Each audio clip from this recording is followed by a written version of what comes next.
आणि शेतकरी बंधूंनो, आज आपल्या सोसायटीच्या खत आणि बियाणे विभागाच्या उद्घाटनाच्या निमित्तानं शेतकऱ्यांना मार्गदर्शन करण्यासाठी जे काही चर्चासत्र आयोजित केलेलं आहे, त्यामध्ये पोखर्णीच्या अशोक ॲग्रोफर्ट तर्फे मला जे काही तुमच्या सोसायटीतर्फे आमच्या कंपनीची किंवा खताची माहिती सांगण्यासाठी जे निमंत्रित केले त्याबद्दल जालिंदर भाऊ आणि सोसायटीचे सर्व जे कोण सन्माननीय लोक आहेत त्यांचे मी पहिल्यांदा आभार मानतो. तसं पाहिलं तर बऱ्याच कालावधीनंतर म्हणजे जवळजवळ 2 वर्षानंतर परत शेतकऱ्यांसमोर बोलण्याचा योग आला. याचं कारण म्हणजे कोरोना महामारी तुमच्या लक्षात आलं असेल. आता मला जो विषय दिलेला आहे तो ऊसाचं खत व्यवस्थापन हे लक्षात घ्या एकात्मिक पद्धतीनं. आता खत व्यवस्थापन हे ऊसासाठी वेगळं आणि द्राक्षासाठी वेगळं किंवा इतर पिकासाठी वेगळं असं काही असत नाही आहे. फक्त कसं आहे ते खताचे डोसेस आणि ती खतं आपण कधी देतो याच्यानुसार फक्त त्याचे टायमिंग वेगवेगळं किंवा खतं वेगवेगळी असतात. व्यवस्थापन करण्याच्या पद्धती ह्या वेगवेगळ्या असतात, पण खताचं जे बेसिक आहे ते एकच आहे, ते बदलत नाही. आता ऊसावर बोलायचं म्हटलं तर आत्ता सध्या एक रकमी FRP वगैरे, त्याच्यानंतर येणारं वादळ, त्याचबरोबर पंचगंगा आणि वारणाच्या काठावरती जवळपास 1 लाख टन एकर नव्हे ऊसाचं झालेलं नुकसान, या पार्श्वभूमीवरती बोलायचं म्हटलं तर तसं ते अवघडच गोष्ट आहे. कारण का शेतकऱ्याची मानसिकता ते ऐकून घेण्याची असेल का नाही हे सांगू शकत नाही. आता मला पहिल्यांदा एक विचारायचं आहे की इथं बसलेल्या शेतकऱ्यांनी, त्याच्यातले ऊस उत्पादक शेतकरी आहेत, त्यांनी फक्त पहिल्यांदा हात वर करा, किंवा बाग आहे आणि ऊस पण आहे. ठीक आहे, ओके. तर आता एक लक्षात घ्या, ऊसाच्या बाबतीत जर आपण विचार केला तर सुरुवातीला द्राक्षाच्या तुलनेत जर बघितलं तर ऊसाला फारसं काही लक्ष द्यावं लागत नाही, किंवा अशी शेतकऱ्यांचं पीक वगैरे आहे असं जे म्हटलं जातं तर ते काही प्रमाणात खरं आहे. कारण का ज्या पद्धतीने तुम्ही द्राक्षाचं नियोजन करता किंवा एखादी डिफिशियन्सी वगैरे ओळखून त्याच्यावरती उपाययोजना केला, अशा जर ऊसाचे आपण बारकाईने लक्ष दिलं तर जवळपास एकरी 120, 125, काही प्रमाणात 140 किंवा 150 टन सुद्धा उत्पादन घेणं शक्य आहे. किंवा आम्ही केलेल्या प्रयोगामध्ये एकरी 168 टनापर्यंत सुद्धा जाण्याला आपण यशस्वी झालेलो आहे. पण त्याच्यासाठी ऊसाला खतं देण्याच्या नेमक्या वेळा कुठल्या आहेत हे लक्षात घ्या. पहिल्यांदा लागण करण्यापूर्वी जो बेसल डोस दिला जातो तो सगळ्यात महत्त्वाचा आहे. या डोसची भरपाई तुम्ही लागण झाल्यानंतर समजा 1 महिन्या 2 महिन्याने हीच खतं किंवा ह्याच्या दुप्पट मात्रा 1.5 मात्रा जरी दिली तर याची भरपाई नंतर होत नाही. त्यामुळे लागण करताना सुरुवातीला जो बेसल डोस दिला जातो तो डोस सगळ्यात महत्त्वाचा आहे. त्याच्यानंतर ऊसाची एक मुख्य अवस्था येते ती की ज्याच्याकडं जवळपास 99% शेतकरी दुर्लक्ष करतात, ते म्हणजे बाळ भरणी. आणि पुढे जे तुम्ही उत्पादन काढता त्याच्यासाठी सगळ्यात महत्त्वाची पायरी जी आहे, जसं तुम्ही छाटणीचे तारखा सगळं पूर्वनियोजन करून, खताचं नियोजन करून, वातावरण बघून, किंवा पुढं मार्केटला आपली द्राक्ष कधी येणार हे सगळं विचारात घेऊन जसे तुम्ही छाटणीची तारीख ठरवता, तशाच पद्धतीचं ऊसाची बाळभरणी फार महत्त्वाची आहे. पण 99% शेतकरी ती बाळभरणी करत नाहीत किंवा त्यातलं त्याचं महत्त्व माहिती नाही. आता त्या बाळभरणीच्या वेळी कोणती खतं देता ह्याच्यापेक्षा त्याला योग्य वयामध्ये त्याला मातीची भर देणं सगळ्यात महत्त्वाचं आहे. आता हे वय नेमकं किती आहे? आता लोक काय करतात, दिवसावर सांगतात. तर द्राक्षात तुम्ही दिवसावरती काम करू शकता, ऊसात दिवसावरती काम होत नाही. एखाद्यानं समजा सोयाबीन आंतरपीक केलं असेल तर त्याच्या ऊसामध्ये 3 महिने झाले तर 1 किंवा 2च फुटवा असतो, बरोबर आहे. आणि सोयाबीन केलं नसेल आणि पावसानं बऱ्यापैकी उडीद दिली असेल तर 3 महिन्यामध्ये एखादा ऊस भरणी करायला सुद्धा येऊ शकतो, बरोबर आहे. म्हणजे द्राक्षासारखं दिवसागणित ऊसामध्ये कधीही काढायचं नाही. तुमची काय अवस्था आहे पिकाची याच्यानुसार राहतं.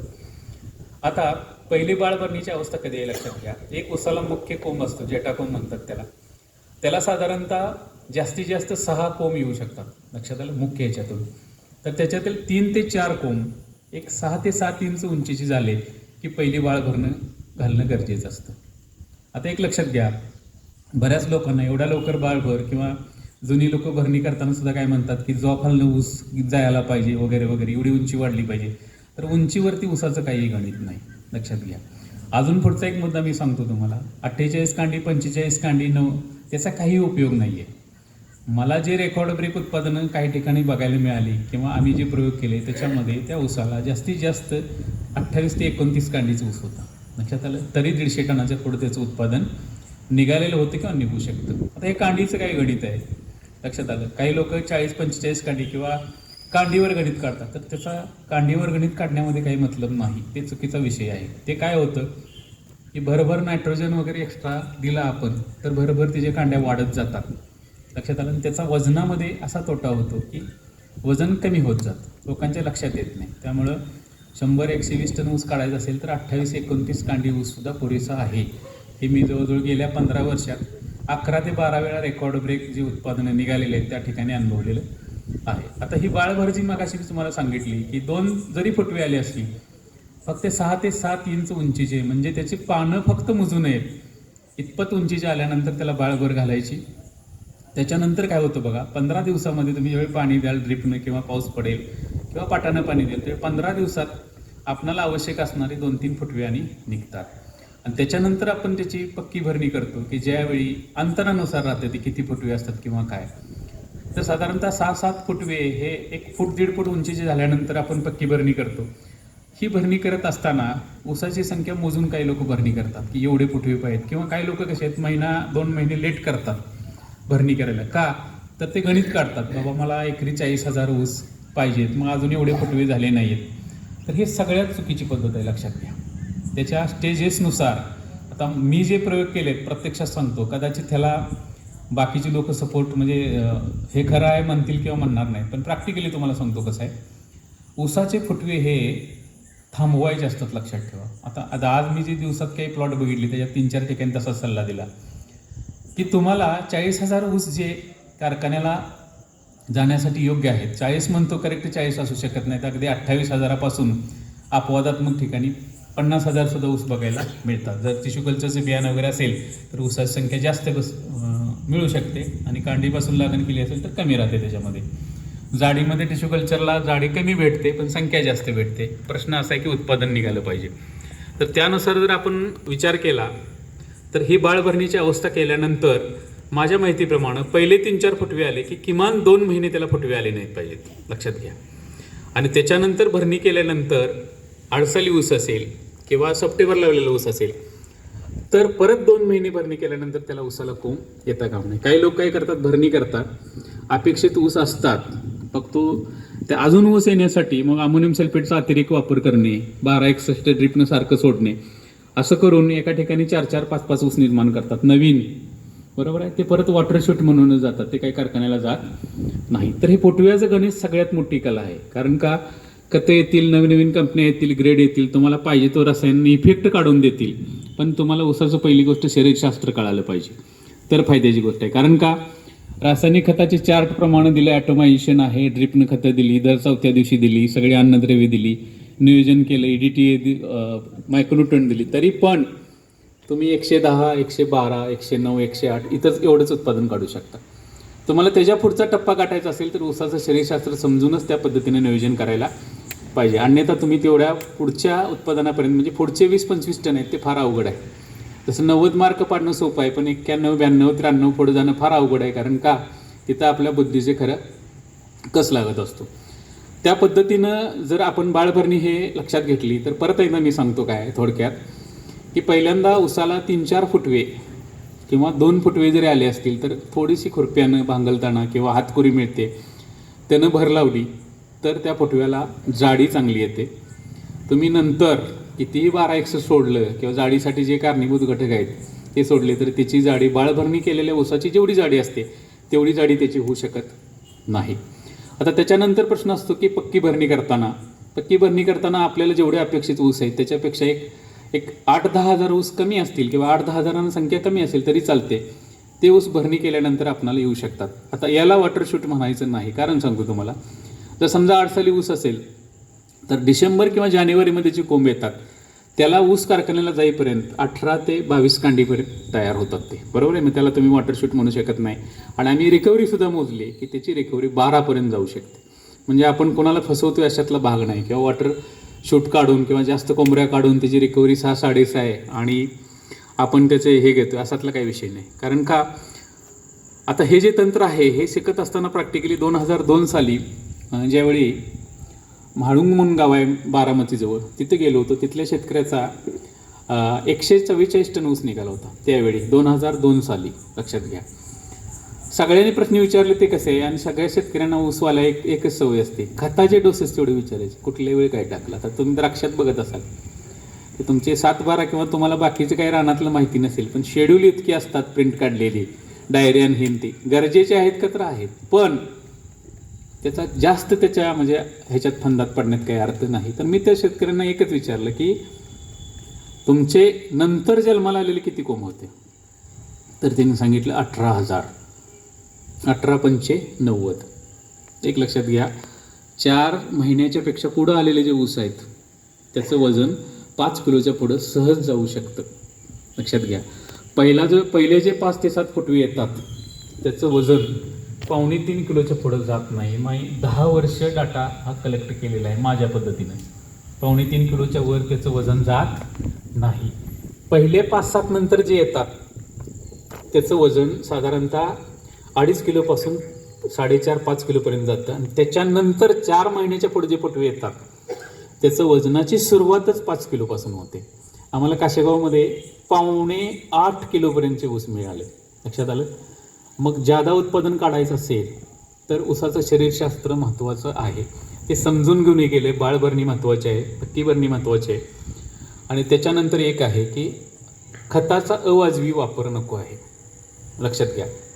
आता मी एक असा अभ्यास केला वेगळ्या पद्धतीने की बऱ्याच लोकांच्याकडे मी जातो तिथं ऑटोमेशन वगैरे असतं. मग ती लोक काय सांगतात, ऑटोमेशन असलं की मग त्या कंपनीने सांगितलेलं असते हे कॉम्प्युटरच्या हिशेबानं खतं जाणार, पर ड्रॉप खतं जाणार, प्रत्येक थेंबातनं खतं जाणार. बरोबर आहे का. पिकाची गरज बघून खतं जाणार हे वाक्य सांगितलं जातं, पण हे 100% छातीटोकपणे सांगतो चुकीचं आहे.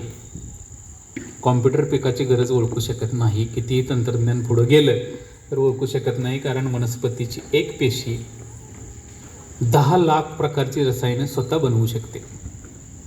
आपल्याला अजून 200-250 रसायनं माहिती आहेत. बरोबर आहे का. शास्त्रज्ञांना आपल्याला म्हणजे आपल्याकडे 5-25 रसायनाचा फार तर अभ्यास असू शकतो. एवढा असताना तसा निष्कर्ष काढणं चुकीचं आहे. तर त्या ऑटोमेशनमध्ये प्रॉब्लेम असा येतो. काही शेतकऱ्यांनी ऑटोमेशन केलं, ते म्हणले ऑटोमेशन केलं तर मग सेंद्रिय खताची गरज नाही, मिनिटाला जाणार, मोजून जाणार खत. ज्यावेळी वर्षाच्या शेवटी निष्कर्ष काढला त्याच्यावेळी असं लक्षात आलं की 8 ते 12 टनाची एकरी घट आली, म्हणजे कॉम्प्युटर खतं देऊन सुद्धा. लक्षात आलं.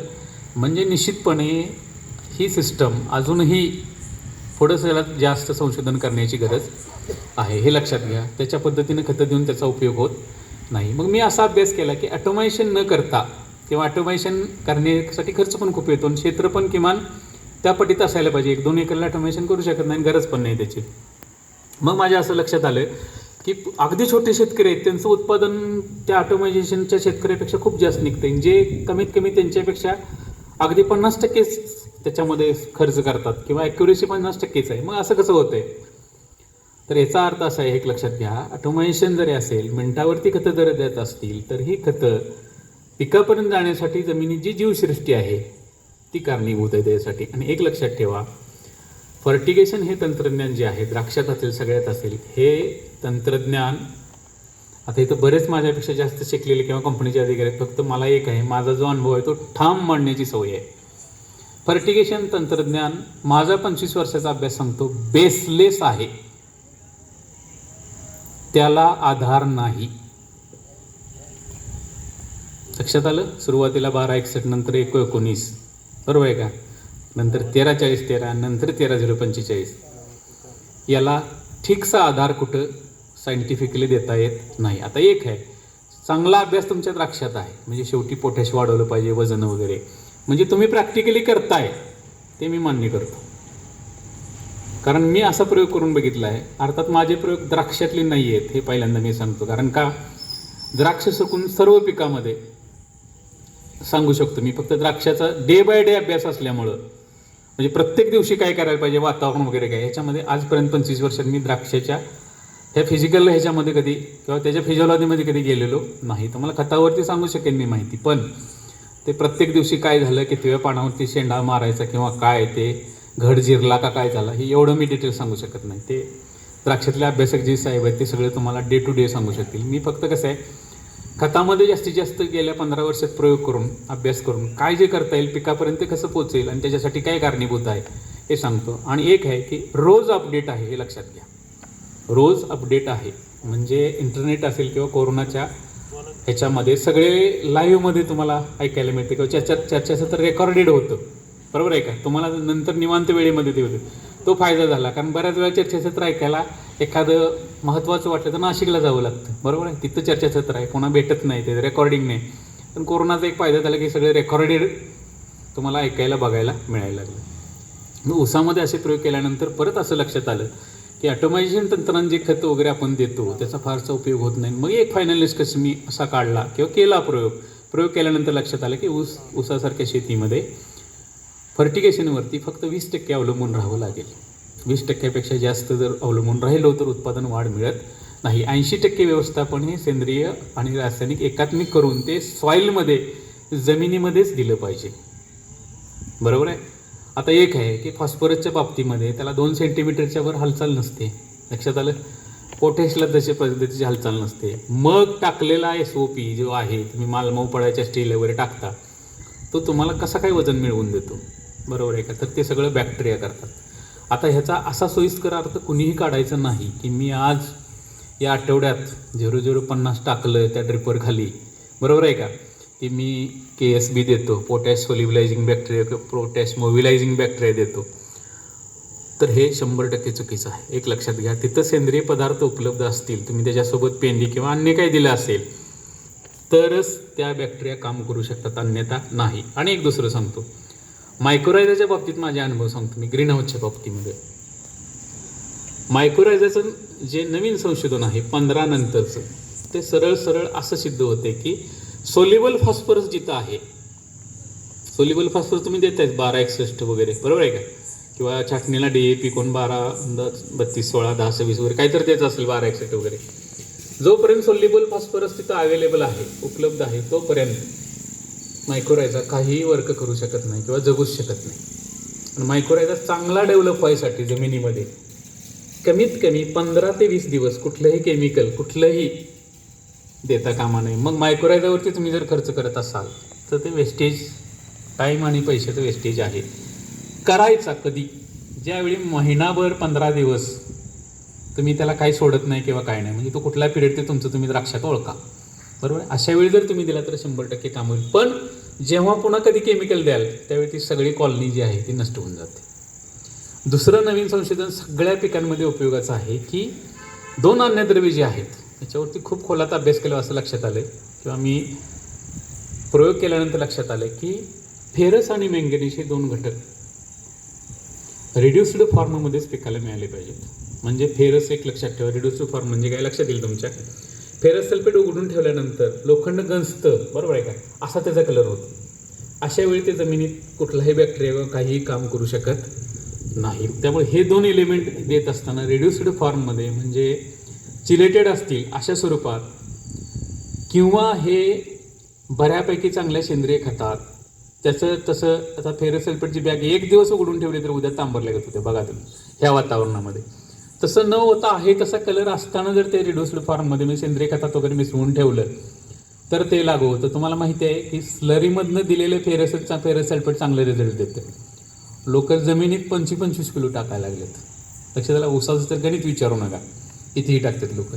तर हे गरज नसणारे घटक तुम्ही जर टाकले तर फेरसचं परत फेरिकमध्ये रूपांतर होतं, Fe+++.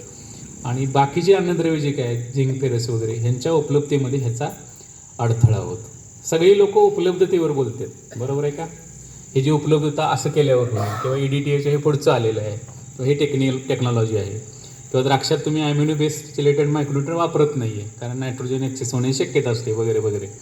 ऊसामध्ये चालू शकतं ते. तर काही उपलब्ध होतं याच्यापेक्षा काय किंवा काय करायला पाहिजे याच्यापेक्षा काय करू नका हे सांगणं सगळ्यात महत्त्वाचं आहे. म्हणून ते 2 मुद्दे सांगितले की हे 2 अन्नद्रव्ये आहेत ते तुम्ही व्यवस्थापन करत असताना तुमचाही द्राक्ष बागायतदारांचा मी सांगतो याच्यापेक्षा पण 10 पट अभ्यास असणार आहे 100%. पण सांगतो की हे 2 अन्नद्रव्ये आहेत. कारण बाहेरच्या देशामध्ये जे काही प्रयोग झाले त्याच्यानुसार एकरी 10 किलोपासून एकरी 200 किलोपर्यंत मॅंगनीज सल्फेट जरी पिकाला दिलं तर पेट्रोल ॲनालिसिसमध्ये त्याची डिफिशियन्सी दाखवते किंवा पिकामध्ये थेट लक्षणं दिसतात. त्याच्यामध्ये अजून एक शास्त्रज्ञांचं दुमत होतं की पेट्रोल ॲनालिसिसमध्ये हे अन्नद्रव्ये दिसतात म्हणजे पर्सेंटेज दाखवतं, पण पिकामधली डिफिशियन्सी जे व्हिज्युअल दिसतं, डोळ्यांना दिसतं, ती जात नाही. ह्याच्यासाठी पुढचं एक कन्सेप्ट आता आहे, 2019 पासून पुढे जगात त्याच्यावरती काम आहे. तर तो एलिमेंट त्याच्यामध्ये आहे, तो घटक त्याच्यामध्ये आहे, पण तो बायोलॉजिकली ॲक्टिव्ह आहे का नाही. पुढची 10 वर्षे तुम्हाला ह्याच्या अभ्यासामध्ये घालवायचे आहेत. कोणी इंटरेस्टेड असेल त्यांनी बघा की तो तिथं आहे, उपलब्ध आहे. किंवा इथं चर्चासत्र आहे, काही लोक आलेत, एवढी सगळी लोक माझ्याकडे बघतायत, पण तुमचं लक्ष माझ्याकडे आहे हे मी सांगू शकत नाही. तुमच्या डोक्यात वेगळा विचार असतो. तसं ते एलिमेंट त्याच्यात तुम्हाला टेस्टमध्ये दाखवेल, पण त्याची डिफिशियन्सी असू शकते, कारण ते बायोलॉजिकली ॲक्टिव्ह आहे का नाही, का ते पानात तसंच राहणार आहे, हे बघणं गरजेचं आहे. आजचं जे संशोधन आहे ते या लेवलला चालू आहे की ज्याच्यामध्ये एखादा घटक पानात पेटवून अनालिसिसमध्ये पुरेसा दाखवला तर तो बायोलॉजिकली काम करतोय का नाही आहे. आता ह्या क्षेत्रात जे कोण आर्थिक खोलात आहेत त्यांनी ते पुढं तो अभ्यास न्यायचा आहे. कारण उसाला आम्ही एवढ्या खोलामध्ये, म्हणजे मी करतो अभ्यास, पण शेतकऱ्याला एवढ्या खोलामध्ये अभ्यास केला जात नाही किंवा त्याची आवश्यकता नाही. कारण का 3 रुपये किलोनं ऊस जातो, ते पण FRP एका टप्प्यात दिली तर 1 रुपये 65 पैसे होणार आता नवीन कायद्यानुसार किलोला, बरोबर आहे. कारखाना बंद झाल्यावर राहिलेले पैसे आणि परत पेरणीच्या वेळी जुनी पद्धत 3 प्रकारे बिलं. सोसायटीचा जर विचार केला तर एकरी किती पीक कर्ज दिलं जातं ते बघा. 1660 वगैरे हे जे काही दिलं जाते त्याच्यामध्ये पीक कर्जसुद्धा भागितलं जाणार आणि शेतकरी प्रचंड अडचणीत येणार. त्याचा परिणाम असा होणार, जर FRP एक रकमी नाही मिळाली तर परिणाम असा होणार, पुढच्या वर्षी खोडव्याचं उत्पादन घटणार. आता तुम्ही म्हणणार FRPचं आणि खोडव्याचं उत्पादन घटण्याचा काय परिणाम आहे. तर खोडव्याला जो शेतकरी खर्च करतात, बरोबर आहे का, तो पहिलं त्याचं बिल हातात खिशात काय आलं तरच ते खोडव्याला खर्च करतात. नाहीतर मग एक पोतं सोसायटीने युरिया न्यायचा, टाकायचा, परत कधी बिल येते वाट बघायची. म्हणजे हे काय आहे, शेतकऱ्याची खरी आर्थिक परिस्थितीनुसार हे घडत असतं. खोडव्याच्या बाबतीत माझा असा अभ्यास आहे की खोडव्याला पहिला कोंब फुटण्यापूर्वी खताची 80% मात्रा द्यावी लागते आणि मशागत करून मोकळं व्हावं लागतं. जनरल प्रॅक्टिस कसं आहे, पहिल्यांदा फक्त युरिया टाकला जातो, उगवून घेतलं जातं, परत तण आलं म्हणून आऊत घातलं जातं किंवा एखादं तणनाशक, आणि 2-2.5 महिन्यानं शेतकरी भरणीच्या नावाखाली भरपूर मोठा डोस देतात, बरोबर आहे. पण त्याच्यामुळं ऊसाचं खोडव्याचं उत्पादन अपेक्षित निघत नाही. माझा अभ्यास सांगतो तुम्हाला, 15 ते 18 टन खोडव्यामध्ये उत्पादनामध्ये घट यायला पाहिजे लागणीपेक्षा. आज बऱ्याच ठिकाणी तुम्हाला असा अनुभव बघायला मिळेल की लागण 120, खोडवं 55. तर तेही गणित चुकीचं आहे, कारण 120 अधिक 55 करा भागिले 2 करा, मग त्याच्यापेक्षा 50-55 टन काढणारे शेतकरी पडवा, कारण त्याचे प्रोडक्शन कॉस्ट किंवा खर्च तरी एवढा नाही आहे. तर आपण ऊसाच्या बाळ भरणीनंतर, पक्क्या भरणीनंतर फर्टिगेशन कसं आहे, काय आहे, याच्यावरती बोलत होतो. त्यानुसार मी असा अभ्यास केला की वर्षभर खतं देण्याऐवजी असा कालावधी शोधता येईल का की ज्याच्यामध्ये खतं दिली तर त्या ऊसाला सगळ्यात जास्त फायदा होईल. तर हे निष्कर्ष काढायला मला 8 ते 9 वर्ष गेली. लक्षात आलं. तर तो कालावधी आहे, लक्षात ठेवा, मकर संक्रांतीपासून पाऊस सुरू होण्यापर्यंत. तुम्ही साधारणतः जानेवारीच्या 3ऱ्या आठवड्यापासून जूनच्या 2ऱ्या आठवड्यापर्यंत किंवा 3ऱ्या आठवड्यापर्यंत पाऊस पडला नाही तर जर फर्टिगेशन केलं, ऊसाला खतं दिली, तर जे उत्पादन निघतं ते वर्षभर खतं देऊन सुद्धा जेवढं निघत नाही त्याच्यापेक्षा जास्त निघतं. 7-8 वर्षात आम्ही ट्रायल घेतल्यानंतर लक्षात आलं. म्हणजे ऊसासाठी फर्टिगेशन करणार असाल तुम्ही, आता कोरडं वातावरण आहे, ठीक आहे, 8-10 दिवसातून एखाद्या वेळेस खतं द्या, रोज रोज द्यायची गरज नाही. पण मकर संक्रांतीपासून आठवड्यातनं 2 वेळा खताचे डोस हे ऊसाला गेलेच पाहिजेत. जर तुमच्याकडे ड्रीप असेल तर हा कार्यक्रम संपूर्ण उन्हाळ्याभर तुम्ही चालू ठेवा. लक्षात आलं. त्याच्यानंतर अजिबात खतं देऊ नका, म्हणजे ह्याच्यातून ड्रीपमधून तुम्हाला उत्पादन एकसारखं बघायला मिळेल. आता हे निष्कर्ष आहेत, हे कसे आहेत सांगतो तुम्हाला. हे प्रत्यक्षात प्रॅक्टिकल अनुभव आहेत. याला सगळे कोण सहमत असेल नाही हा विषय वेगळा आहे. प्रॅक्टिकली जे घडतं ते सांगतो मी. आणि जेवढं काय वर्षाला कंपनीच्या माध्यमातून फिरत असेल, 7 ते 7.5 हजार एकराला वर्षाला फक्त ऊसाच्या क्षेत्राला भेट द्यावी लागते, कारण तेवढ्या ह्याच्यामध्ये व्याप्ती आहे आमची. मग आता 7 ते 7.5 हजार एकरांनी 16 वर्ष, हे गणित काढा तुम्ही किती होते. ते लाख एकरापेक्षा जास्त होते. इथं आम्ही अभ्यास करत असताना विद्यापीठ ज्या शिफारशी देतं त्या शिफारशी, नवीन संशोधन होते ते संशोधन, त्याच्यानंतर वेगवेगळ्या कंपन्या वेगवेगळ्या खताचे ग्रेड्स काढतात, त्या ग्रेडचा अभ्यास. म्हणजे असं काही नाही आहे की विद्यापीठ सांगतं ते चुकीचं आहे, तेही बरोबर आहे. पण प्रत्यक्षात शेतकऱ्याला एक्स्ट्रा, समजा एखादं नवीन तंत्रज्ञान आलं, नवीन खत आलं, तर समजा त्याचं शेतकऱ्याचं बजेट 20,000 आहे, आणि त्याने 21,000 खर्च केला. नवीन तंत्रज्ञान आलं म्हणून 1,000 रुपये एक्स्ट्रा, मग फवारणी असेल, आळवणी असेल किंवा काही असेल. तर माझ्या गणिताप्रमाणे एक्स्ट्रा जो खर्च 1,000 रुपये केला तर त्याला कमीत कमी 3,000 रुपये वाढीव फायदा मिळाला पाहिजे. लक्षात आलं? म्हणजे 1:3 रेशो पाहिजे. जो अतिरिक्त खर्च तुम्ही टेक्नॉलॉजीच्या नावाखाली करणार आहे किंवा सुधारणेच्या नावाखाली करणार आहे त्या रुपयाला कमीत कमी 3 रुपये पाठीमागे आले पाहिजेत, तर तो आपण फायद्यात आहे. लक्षात आलं? नाही रुपया गेला आणि रुपयाच आला तर तुमची जी मेहनत आहे ती मेहनत त्या एक्स्ट्रा खर्चाच्या दृष्टीने काय झाली, वायाच गेलेली आहे. आता या दृष्टीने जर विचार केला आपण तर एकात्मिक खत व्यवस्थापन कसं करायला पाहिजे हा एक थोडासा भाग. वेळ आहे ना अजून? हां, शॉर्ट घेतो. एक 10 मिनिटामध्ये सांगतो मी तुम्हाला एकात्मिक खत व्यवस्थापनाचं महत्त्व काय. कारण कसं आहे, बाकीच्या सगळ्या वक्त्यांना आणि कोरोनाच्या पार्श्वभूमीवरती बापू म्हणतात ते बरोबर आहे, थोडक्यात हे केलं पाहिजे. आता एक लक्षात घ्या, एकात्मिक खत व्यवस्थापन म्हणजे काय की रासायनिक पद्धतीने शेणखताचा आता सध्या अभावच आहे किंवा शेणखत जनावर कमी झालेले आहे.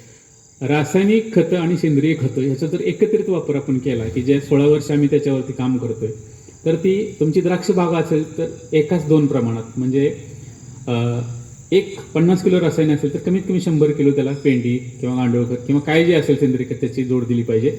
ऊसासारख्या शेतीला किंवा भाजीपाल्याला पण तेच गणित आहे आणि ऊसासारख्या शेतीला 1:1 म्हणजे 1 किलोला 1 किलो अशा पद्धतीने आपण जर पेंडीमध्ये वगैरे रासायनिक खतं वापर वगैरे म्हणजे एकत्रित करून दिली तर त्याचा वापर सगळ्यात जास्त होतो. किंवा दुसऱ्या वर्षी आपल्याला रासायनिक खतावरील खर्च 50% कमी करता येऊ शकतो. आमचे हे प्रॅक्टिकल बरेचसे अनुभव आहेत. त्या दृष्टीनं विचार केला तर आता साधी एक गोष्ट आहे की आपण युरियासारखं खत वापरतो. परवा गेल्या वर्षी आम्ही कोरोनाच्या पहिलं जे लॉकडाऊन होतं त्या काळात आम्हाला प्रयोग करायला भरपूर संधी मिळाली, कारण का फिरती नव्हती किंवा जिल्हाबंदी होती. तर आपण असा एक प्रयोग केला की आपण तुम्ही जो युरिया वापरतोय तुम्हाला माहिती असेल मुरघासमध्ये 0.5% युरिया, जर कोरड्या ह्याच्यापासून मुरघास तयार केलं तर 0.5% युरिया त्याच्यावरती फवारला जातो. बरोबर आहे? आता जनावरांच्या याच्या 45 दिवस ते ठेवलं जातं साधारणतः, किण्वन प्रक्रिया फर्मेंटेशन. त्याच्यानंतर त्या युरियाचं अमिनो ॲसिडमध्ये रूपांतर होतं. म्हणजे जनावरांच्या पोटातले जीवाणू जे आहेत त्यांना सुद्धा त्याची बाधा होत नाही. पण ते प्रमाण किती आहे? 0.5%. लक्षात आलं? आपण तर 45 किलोचं पोतं झालंय, 5 किलो कमी करून सरकारनं त्याचं काय फार काय साध्य केले असं मला वाटत नाही. कोणी शिफारस केली त्याला खरं तर त्याचे आभारच मानले पाहिजे. ती 50 किलोचं पोतं 45 किलो म्हणून युरियाचा वापर कमी झाला. लोकांनी एका पोत्याऐवजी 2 आणायला चालू केली, 5 किलो कमी पडते म्हणून. तर विचारात घ्या, 0.5% युरिया जर जीवाणूंना घातक नसेल तर तुम्ही एकदम 45 किलो टाकताय, ते जमिनीचे किती टक्के 1 एकर जमिनीमध्ये किती माती येते काय येते हे जर गणित केलं तर किती विषारी किंवा किती घातक आहे ते बघा.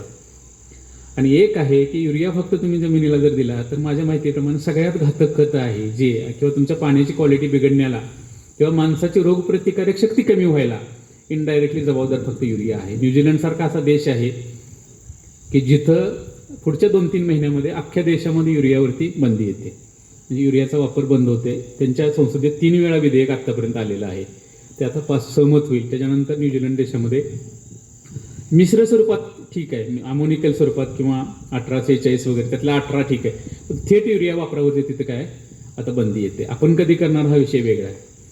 तर आम्ही असा प्रयोग केला काही तांत्रिक ह्याच्यानुसार की ह्या युरियाचं अमिनो ॲसिडमध्ये रूपांतर करता येईल का, त्याच्यासाठी काही फॉरेनच्या लोकांचं सहकार्य घ्यावं लागले. तर त्याच्यानुसार असा एक प्रयोग केला की 45 किलो युरिया म्हणजे बाकीचे सगळे घटक दिले पण 45 किलो युरिया ऊसाला किती महिन्यापर्यंत वर्किंग होते किंवा काम करतोय, तर साधारणतः 5 महिन्यापर्यंत 45 किलो युरियानं एकसारखी ऊसाची वाढ बघायला मिळाली.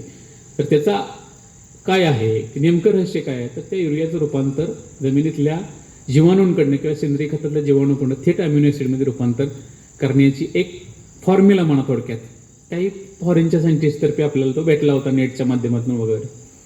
तर तो सक्सेस आहे, अतिशय सोपा आहे. त्याच्यामध्ये पहिली महत्त्वाची गोष्ट युरिया जो आहे त्याच्या वजनानुसार त्याच्या 3% ह्युमेट्स जे म्हणतो आपण, बरोबर आहे, वेगवेगळ्या कंपनीचे ह्युमेट्स येतात, बरोबर आहे का, पोटॅशियम ह्युमेट वगैरे वगैरे, असं 3% म्हणजे एक 100 किलो युरियाला 3 किलो ह्युमेट्स, 3 किलो कार्बोहायड्रेटचा सोर्स म्हणजे सगळ्यात मराठीत सांगायचं झालं तर गूळ लक्षात आलं, आणि 10 ते 15 ग्रॅम सोडियम मॉलिब्डेट, तुम्हाला माहिती असेल ते द्राक्षातलं असल्यामुळे हे, आणि साधारणतः 100 किलोला 100 किलोच्या आसपास चांगलं सेंद्रिय खत की ज्याच्यामध्ये केमिकल काही नाही, पेंडी असतील, सेंद्रिय खत असेल, गांडूळ खत असेल याच्यामध्ये, आणि जर दडपून तुम्ही ठेवलं तर ह्याचं रूपांतर अमिनो ॲसिडमध्ये होतं. त्याचं लिचिंग होत नाही, अमिनो ॲसिडचं वैशिष्ट्य लिचिंग होत नाही, उडून जात नाही, दीर्घकाळ पिकाला मिळतात. एक्सेस शोषण म्हणजे जादा शोषण त्याचं होऊ शकत नाही, तर ऊसामध्ये ते आपल्याला 45 दिवस फक्त 45 नाही 5 महिने 45 किलो युरियामुळं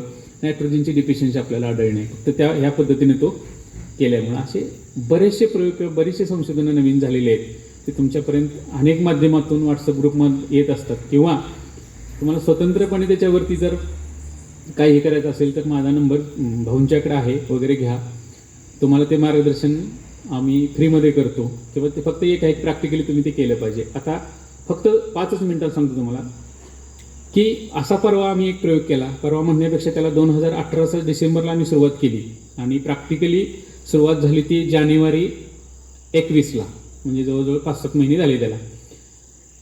की तुम्ही जो डोस वगैरे देता कुठल्याही पिकासाठी बेसल डोस वगैरे देता त्याच्यामध्ये काय करायचं 50% म्हणजे तुमचा रासायनिक डोस आहे ते तुमच्या अनुभवानं 50% पेंडी वगैरे घालायचं आणि त्याच्यावरती ह्युमेट्स असेल, अमिनो ॲसिड्स असतील किंवा फुलविक ॲसिड असेल ह्याचा एक स्प्रे घ्यायचा पंपानं. त्या आम्ही जवळजवळ 5000 पोत्यांचे ट्रायल्स घेतलेले आहेत, अतिशय सक्सेसफुल आहेत त्या. आणि अशा पद्धतीनं तुम्ही जर खत छाटणीला वगैरे दिलं, तुमचे डोसेस काय असायचे असू दे तर रसायनाचे, फक्त पुरेशा सेंद्रिय पदार्थाच्या सानिध्यात जर दिलं तर तुम्हाला डिफिशियन्सी जाणवणार नाही किंवा जास्तीत जास्त त्याचा चांगला उपयोग होऊ शकेल. आम्ही सर्व पिकात ते ट्रायल्स घेतलेत. आत्ता छाटणीला सुद्धा एक 30-40 एकरावरती शेतकऱ्यांना तशा पद्धतीनं खतं नियोजन करून दिलेलं आहे. त्याचे परिणाम येत्या सीझनला किंवा पुढं एक 100-120 दिवसात ते बघायला मिळतील. तर त्याच्याविषयी सविस्तर माहिती पाहिजे असेल, ते शिकायचं असेल तर पोखरणीला आमच्या इथं दर मंगळवारी त्याचं पण प्रशिक्षण असतं. प्रशिक्षण गेले 10 वर्ष आपण घेतोय. 3-1 हजार लोकांनी त्याचा फायदा घेतला असेल. प्रशिक्षण विनामूल्य असतं. फक्त कोरोना काळात हे बंद करावं लागलं आपल्याला, पण आता येत्या मंगळवारपासून आपण परत सुरू करतोय. आता आपण काय केलं की दरवेळी कसं होतं फेस टू फेस किंवा मुलाखती घेतल्यासारखं लोकांच्या शंका मिटवत असताना एखादा विषय सविस्तर बोलता येत नाही, म्हणून येणाऱ्या मंगळवारी म्हणजे परवा दिवशीपासून आम्ही एक केलेलं आहे की पर्सनल तुम्हाला काही शंका किंवा काय विचारायचं असेल, खताविषयी माहिती घ्यायची असेल तर सकाळी 9 ते 12 किंवा 3 ते 6 या वेळेत दिवस यायचं आहे. आणि 12 ते 3 ही वेळ आम्ही अशासाठी ठेवलेली आहे की याच्यामध्ये एक विषय घेऊन 3 तास सविस्तर प्रात्यक्षिकासह सर्व माहिती द्यायची. तर पहिलाच विषय आम्ही निवडला की गेली 18-19 वर्षाच्या तंत्रज्ञानाचा सातत्यानं आम्ही वापर करतोय. ते जापनीज तंत्रज्ञान EM म्हणून 20 वर्षापासून मी ते वापरतोय किंवा त्याच्या अभ्यासात आपण आहे. येत्या मंगळवारी जे आपण प्रशिक्षण ठेवलेलं आहे त्याच्यामध्ये आपण फक्त EM तंत्रज्ञान, EMच्या साह्यानं वनस्पतीचे अर्क कसे काढायचे किंवा EMच्या साह्यानं EM खतावर स्प्रे कसं करायचं याचा जवळजवळ 150 देशामध्ये प्रसार झालेला आहे. तर त्याची सविस्तर माहिती एक शेतकरी म्हणून तुम्हाला करण्यासाठी येत्या मंगळवारी आपण 12 ते 3 या वेळेत ते हे केलेलं आहे. उरलेल्या वेळामध्ये सकाळी 9 पासून संध्याकाळी 6 पर्यंत कुठलाही मंगळवार अगदी दिवाळी सण जरी असला तरी आमच्याकडे प्रशिक्षण सातत्यानं सुरू आहे. फक्त एक आहे कोरोनाचं बंधनं विचारात घेऊन फक्त 20च लोकांना त्याच्यामध्ये काय केलेलं आहे एका वेळी परवानगी दिली आहे. 20पेक्षा जास्त लोक आपण घेऊ शकत नाही. लक्षात आलं?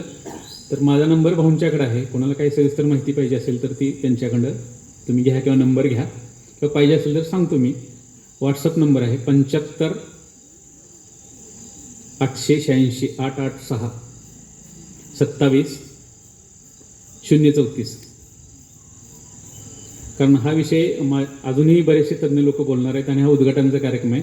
थोडंसं परदेशातलं सांगतो तुम्हाला. परदेशामध्ये कुठलंही उद्घाटन असेल तर कुठल्याही वक्त्याला 3 मिनिटापेक्षा जास्त बोलता येत नाही. तरीही मला 30 मिनिटं बोलण्याची संधी दिली त्याबद्दल मी संस्थेचे आभार आहे. धन्यवाद. हां, अंतर फक्त सरीचं अंतर किती असावं, रोपाची संख्या किती असावी, रोपं बरी का कांदी आपण नाही, कसं आहे एवढी सगळी माहिती सांगायला अर्धा तास लागेल, पण आता मी सांगू शकत नाही. फोन नंबर दिले त्याच्यावरती फोन करा. फक्त एक आहे दिवसभरात फील्ड वर्किंग असल्यामुळे जर फोन नाही उचलला तर संध्याकाळी 100% तुमचा फोन उचलला जाईल आणि तुम्ही 1 तास जरी बोलला लक्षात आलं तरी काही फरक पडत नाही. धन्यवाद. धन्यवाद साहेब.